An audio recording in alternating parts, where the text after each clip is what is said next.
આજની સ્થિતિ જોતા ખેડૂતોની સ્થિતિ ખૂબ જ કપરી સ્થિતિ બની છે.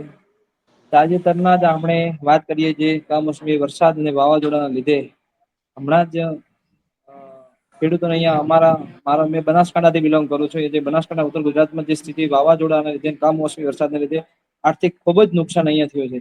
અહીંયા બાજરીનો પાક હોય કે ટેટી અને તરબૂચની અહીંયા પણ અમારે અહીંયા ડીસા આજુબાજુમાં ખેતી થતી હોય છે. ત્યાં કમોસમી વરસાદને લીધે કરા પડ્યા વરસાદને લીધે ખૂબ જ નુકસાન થયું.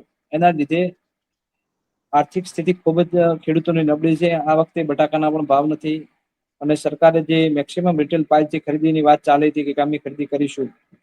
તે મેક્સિમમ રિટેલ સપોર્ટ પ્રાઇઝમાં પણ બિલકુલ આ લોકોએ કામ કઈ કર્યું નથી.